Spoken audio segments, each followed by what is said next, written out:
الحمدللہ انشاءاللہ العزیز 15 فروری انشاءاللہ بروز منگل عصر کی نماز کے بعد سارے یہاں پہنچو، اپنے احباب سمیت پہنچو، بولو انشاءاللہ۔ مانا محفل بھی ہوگی اور جشن مولود کعبہ بھی ہے، اور اس میں ماشاءاللہ معراج مصطفیٰ کی محفل بھی ہے، محفل 11ویں بھی ہے، ماں کی سرکار دفتر والے بابا جی کا عرس بھی ہے، اور الحمدللہ سیاح لامکان کانفرنس بھی ہے، اور اس میں ہمارے مدرسہ اولیاء قرآن کے ماشاءاللہ اللہ پاک کی مہربانی سے کئی بچے ہیں جنہوں نے قرآن مجید حفظ مکمل کیا۔ اس میں انگلینڈ والے، یو کے والے جناب سید طاہر شاہ صاحب کے شہزادے سید محمود المصطفیٰ، ان کا بھی حفظ مکمل ہوا الحمدللہ۔ اس موقع پر ان کی دستار بندی بھی کی جائے گی ماشاءاللہ۔ پھر مرشد سرکار السادات حکمت شریف سے حضور تشریف لائیں گے، اور اس طرح سید آباد شریف ہمارے دادا جان کے آستانہ شریف سے ان کے نانا جان بھی سید مسعود شاہ صاحب تشریف لائیں گے، لاہور سے بڑے سرکار بھی تشریف لائیں گے۔ تو بڑے سرکار کا ہی واقعہ سنا رہا ہوں۔ بڑے سرکار میں مجھے اس زمانے میں لاہور کے لوگ آپس میں مولوی حضرات جھگڑ پڑے کہ خانہ کعبہ میں مولا علی پیدا ہوئے کہ نہیں ہوئے، روایت کیا بولتی ہے۔ مجھے انہوں نے فرمایا، میں نے کہا کہ یہ کوئی اتنا خاص مسئلہ نہیں ہے، پریشانی کی بات نہیں ہے، کوئی فرض واجب نہیں ہے۔ اگر مولا علی خانہ کعبہ میں پیدا نہیں بھی ہوئے تب بھی ان کی شان میں کوئی فرق نہیں آتا۔ اگر مولا علی خانہ کعبہ میں پیدا ہو گئے تب بھی کوئی معاملہ نہیں، اس لیے کہ ان کی اپنی شان ایک الگ ہے۔ خانہ کعبہ کی وجہ سے ان کی شان نہیں ہے، ان کی شان ویسے بھی ہے، اس لیے کہ خانہ کعبہ گندا تھا، خانہ کعبہ کے اندر بت تھے، خانہ کعبہ کے اندر شرک ہو رہا تھا۔ اس کو اگر کسی نے پاک کیا، خانہ کعبہ کے اندر رسول اللہ کے کندھوں پہ سوار ہو کر جس نے بتوں کو توڑا ہے، اس کا نام علی المرتضیٰ ہے۔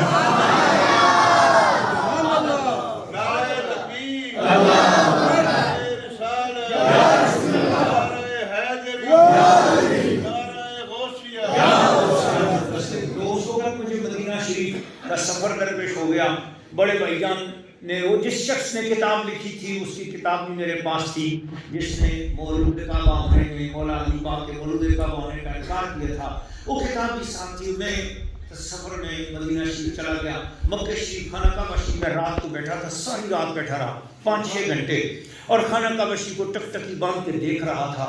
کوئی رات کو اذان فجر سے کوئی تھوڑی دیر پہلے کی بات ہے، دل میں خیال آیا کہ میں خانہ کعبہ شریف میں ہوں اور یہی اللہ تعالیٰ سے پوچھتا ہوں کہ اے اللہ تو مجھے رہنمائی فرما۔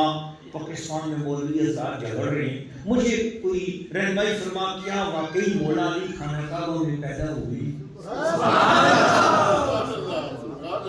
میری رہنمائی ہو جائے اور مجھے کوئی خواب بھی نہ آئے۔ میں نے فوراً تیاری بھی کیا کہ مجھے خواب نہ آئے۔ میں اپنی خوابوں پر خود یقین نہیں کرتا، میں اس قابل نہیں ہوں، میری خواب پہ دوسرا کون کا یقین کرے گا؟ مجھے خواب نہیں چاہیے، خواب نہ آئے، کوئی ایسی آنکھوں دیکھی دلیل ہو کہ کسی منکر کو بھی بتاؤں تو انکار نہ کر سکتا۔ اگر مولا علی خانہ کعبہ میں پیدا نہیں ہوئے تو مجھے سمجھایا جائے تو میں رک جاؤں گا، پیدا ہوئے ہیں تو رہنمائی کی جائے۔ اچھا، اسی درمیان یہ ہوا کہ فجر کی اذانیں ہو گئیں، اور میں یہ تصور بھی کیا کہ اگر مجھے مولا علی کے خانہ کعبہ میں پیدا ہونے کی دلیل مل گئی تو پھر میں سمجھوں گا کہ جو میں نے جتنی دعائیں کی وہ دعائیں بھی قبول ہو گئی۔ چنانچہ پھر اذان ہو گئی، میں نماز میں لگ گیا، نماز کے بعد پھر وہیں بیٹھا رہا اور پڑھتا رہا۔ اشراق ہوئی، اشراق پڑھی نہ تو پھر مجھے بشری تقاضا، بھوک شدید لگی، دل چاہ رہا تھا کہ جاؤں جا کر کوئی ناشتہ کروں۔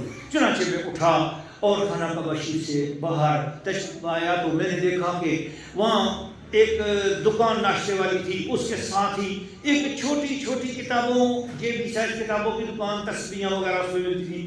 تو میں ناشتے کا آرڈر دے کر میں انتظار میں تھا، تو میں نے سوچا ابھی ناشتہ آنے تک چلو میں کتابوں والی دکان کو چیک کرتا ہوں، کوئی میری مرضی کی کتاب ہو۔ تو میرے ذہن میں یہ تھا کہ میں کوئی وظائف جو خانہ کعبہ شریف میں عمرہ کرنے کے بعد فالتو وقت ملتا ہے اس میں کوئی وظائف کرنے ہوں، کوئی اللہ اللہ کرنی ہے تو اس کی کوئی کتاب ڈھونڈوں۔ اب وہ ذہن میں رات والی بات نکل ہی گئی کہ میں نے مولا علی کے مولود کعبہ ہونے کے والے سے دعا مانگی تھی۔ تو چنانچہ میں ایک دم جو ہے نا وہ وہاں اندر داخل ہو گیا، تو وہاں ایک حبشی آدمی اونگ رہا تھا، کہیں شاید اس بیچارے کی رات بھر کی ڈیوٹی تھی تو وہ اونگ بھی رہا تھا، سو بھی رہا تھا۔ تو میں دکان میں گھومنے لگا، اچانک ایک کتاب پر میری نظر پڑی. اس کتاب کا نام تھا امیر المؤمنین علی ابن ابی طالب شخصیتہ وعصرہ. امیر المومنین علی ابن ابی طالب. نام دیکھا کس نے لکھی ہوئی، 2 جلدوں میں کتاب تھی. نام دیکھا تو کتاب کا نام تھا، جس بندے نے لکھی تھی اس کا نام تھا علی محمد سلابی.